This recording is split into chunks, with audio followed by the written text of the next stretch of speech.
Hello and welcome to Live Vedanta, a podcast about simple living and high thinking. We all want to be the best we can be, but sometimes we make choices we aren't proud of or choices we feel are difficult. Do we ever wonder why? What causes us to think and act the way we do? And most importantly, is it possible to change some of the negative tendencies we have? In this next episode of Stairway to Serenity, Vivekji clearly explains some practical ways we can grow and evolve. Hari Om, greetings from Niagara Falls. If you are an employer, organizer, leader, someone who works with people, what quality would you look into a person most? What would you want in a person to fulfill a certain position? Share in the chat, what quality would you be searching for? Empathy, commitment, accountability, being genuine, solid. An ordinary employer will look for IQ. IQ very much has to do with the body. It is the capacity of the brain. A better employer will look for EQ, one's emotional quotient. That relates to not the brain, but the mind, how one deals with emotions.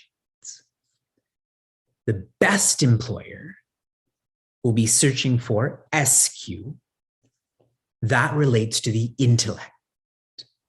The purpose of that person, the ideal that that person wakes up for. Our course is not designed for IQ. In fact, your IQ may go down as you forget about position and possession and pleasure. Your EQ is going to go up, but most of all, our focus is on SQ, the most powerful equipment that you have. And for those who are resonating with this is most important. That's what this course is for. Engage in tapa. Tapa means burn down comfort zones, shift what you're investing in from IQ to EQ to SQ. This shift in investment, you will become more focused and you will become less attached. For those in our Aparoksha Anubhuti course, I explicitly stated one sign of someone who's engaged in tapa, burning their comfort zones down, is they become more focused and they have less likes and dislikes. Likes and dislikes are really an expression of attachment. Reviewing some of our past headspaces. 46, chitta. In English, memory. Our memory is a weight on our mind. We typically describe this as emotional baggage.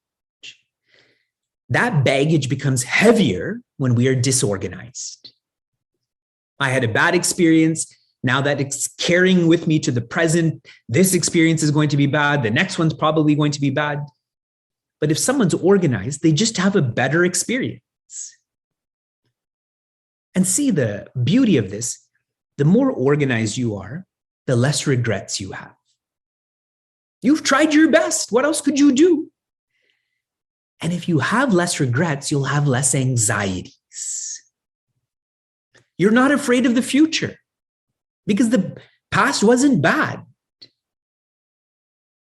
Those who are high in anxiety, I feel this is coming from being high in regret. You have to deal with the regrets before you can deal with anxiety. 47 was ahankara. In English, identification.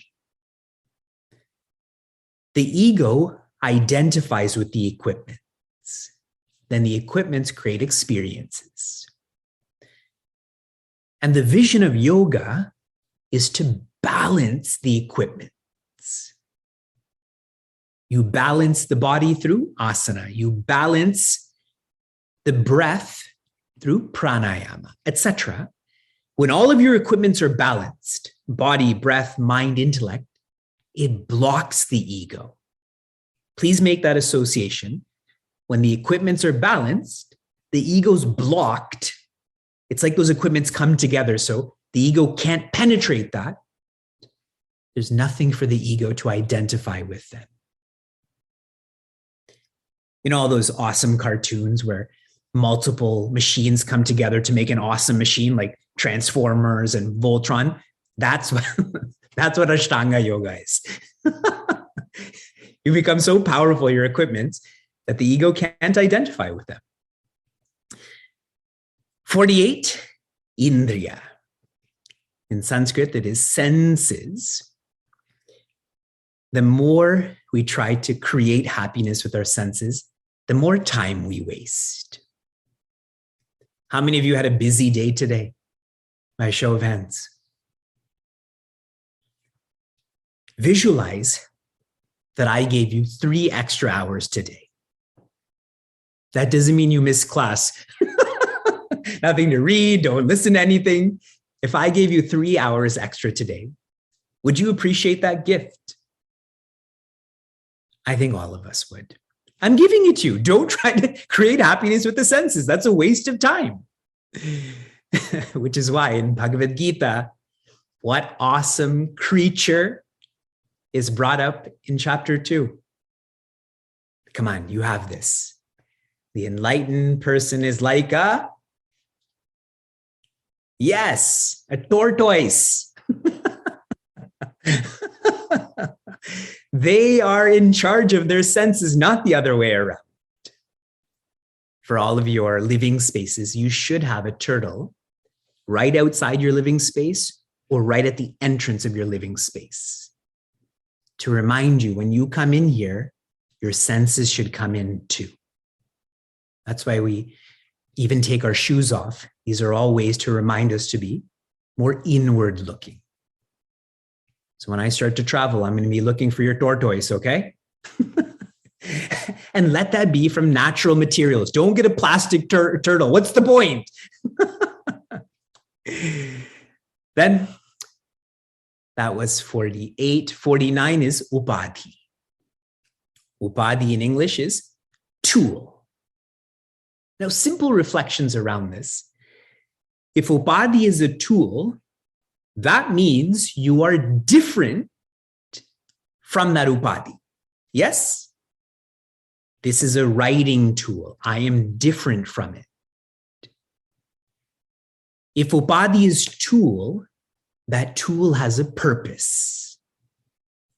I don't use this to wash dishes. Its purpose is to write. So now point to me a upadhi of yours, which we ever mistake, forgetting that it's an upadhi. This body. Another word for upadhi is body. It is different than you. The body has a purpose. And I keep using the word equipments, correct? Breath, mind, intellect. When this tool is used for the right purpose, you will find the limitations of the tool will become less. When this tool is used for the wrong purpose, you will find that the limitations will be more. How many of you who have gasoline engines, you mistakenly put diesel in your engine? By a show of hands. Come on. Wow. I know 2 people well who have. They're not in this class right now. When you put gasoline in a gasoline engine, the car drives well. When you put diesel in a gasoline engine, the car stops and costs a lot of money, correct? So use this tool for its purpose. And what is that purpose? This is actually Bhagwan's tool. Engage in God's work and watch how this tool becomes less and less and less limited. Next week, please remind me to tell you a historical reference to Choka Mela. Okay? Choka Mela, in reference to a tool becoming less limited. We continue to new headspaces. We have to reach 50 at least. 50. 50 is vritti. Vritti, in English, thought. Vritti means thought. Many of you have read and heard about the knots of one's heart. Can you tell me what they are in the chat? What are the knots of the heart?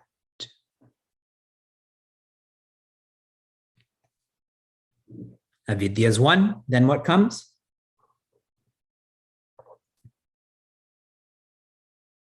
Kama, and then? Good.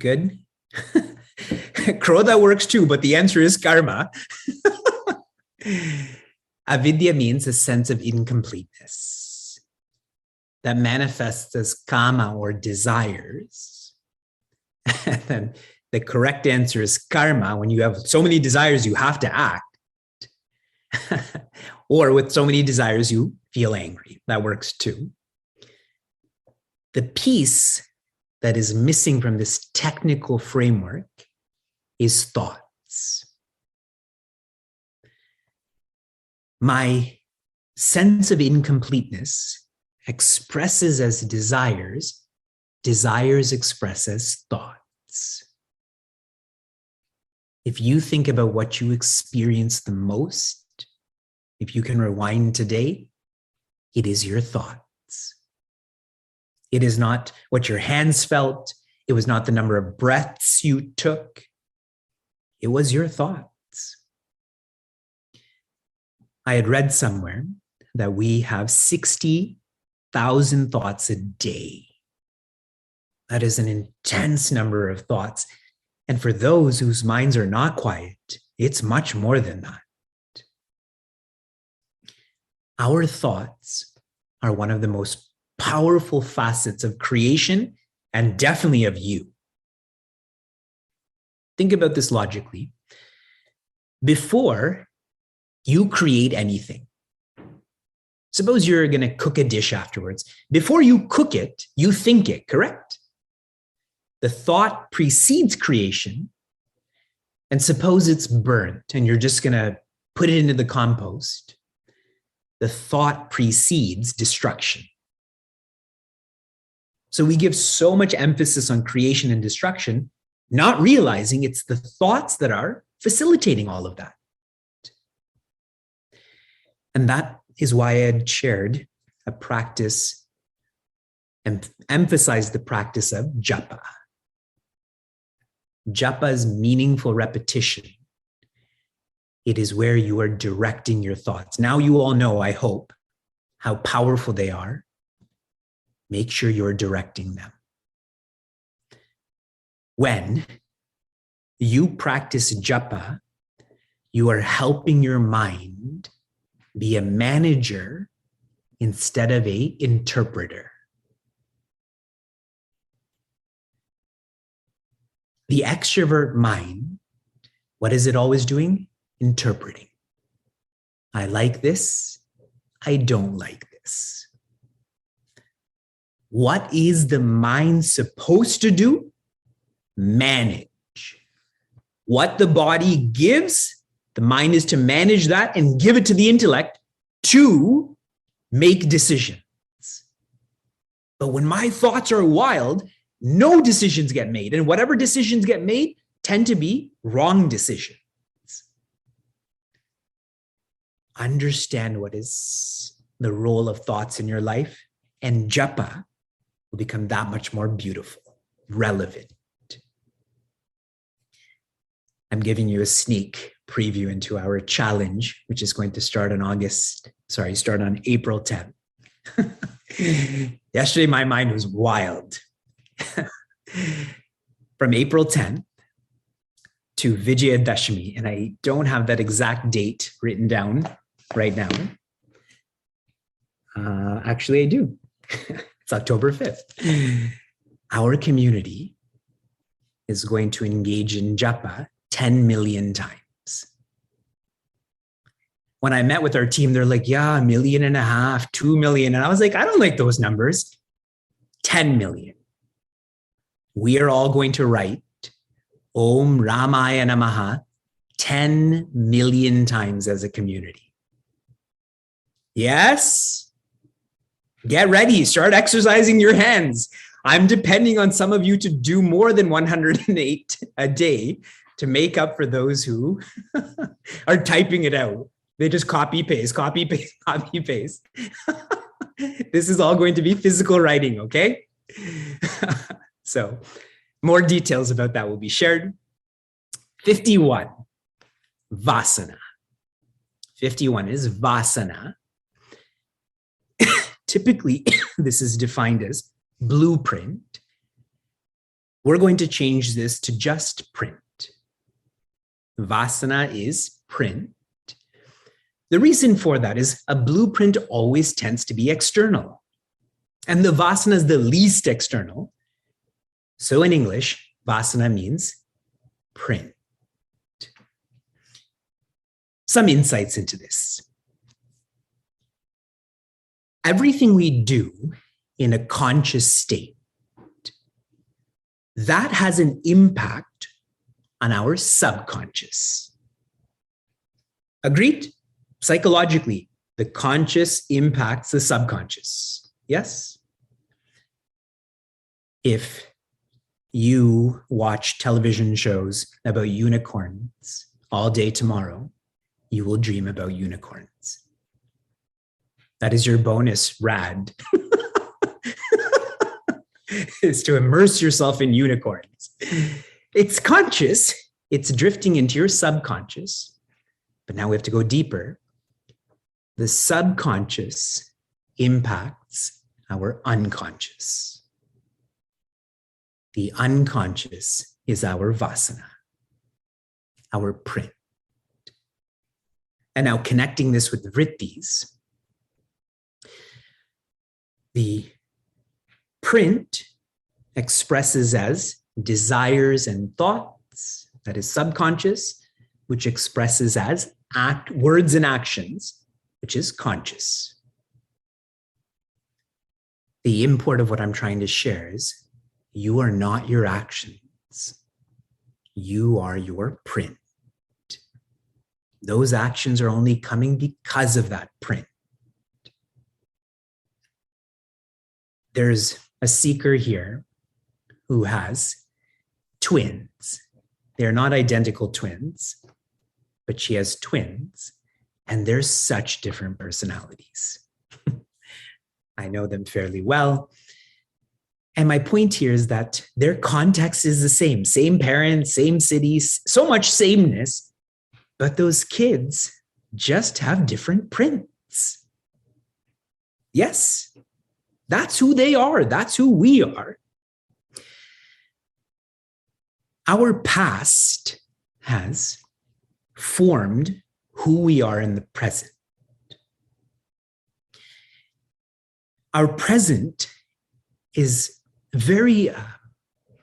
has a high potential, because if we live consciously in the present, we can start changing our print.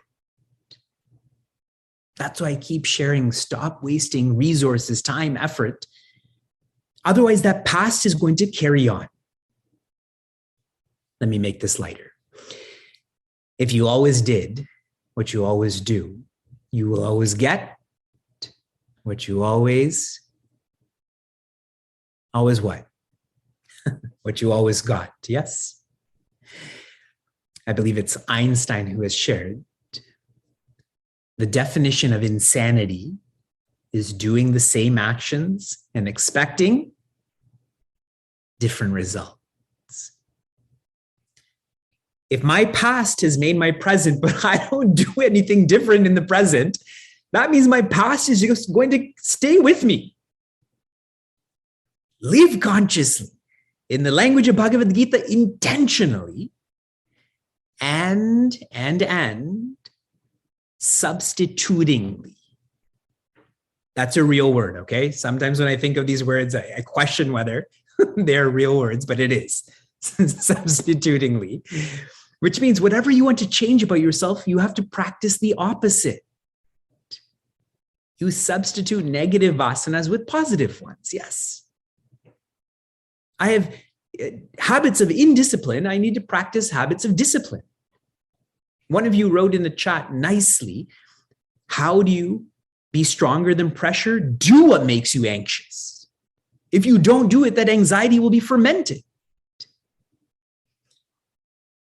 One very practical way to substitute, and I experienced this a lot this week. Whenever you do that which is right, I know it's rare, but when you do it, you will feel right. Make sure you exaggerate, accentuate what you're feeling when you do that which is right. As an example, if you sleep early and you wake up early and you have a productive morning, make sure you keep thinking and saying, this morning was productive. I felt great this morning. I am not rushing today. See how you're creating that print. That's becoming your subconscious, which becomes your unconscious then. I feel we do the opposite. Whenever there's some sort of indulgence, it was awesome. Imagine you fell asleep in a movie. How was the movie? It was awesome. You fell asleep. But we just do that. It's our default is to accentuate the negative instead of the positive, but we have to reverse that. I have been doing that a lot this week, and I find it to be very inspiring. It is affecting my subconscious. 51. Half the classes are over. We have now completed more than half of the Moksha Patha. All is beautiful. Life is beautiful. If you enjoyed what you heard or want to learn more, share this episode with a friend or find us online at facebook.com/cmniagara. For those on the journey of self-development, Chinmaya Mission Niagara provides a community forum for seekers to listen, reflect, and contemplate. This podcast is produced by the Young Adults of Chinmaya Mission, an international nonprofit working to transform individuals through the knowledge of Vedanta. Until next time, inspire, love, be.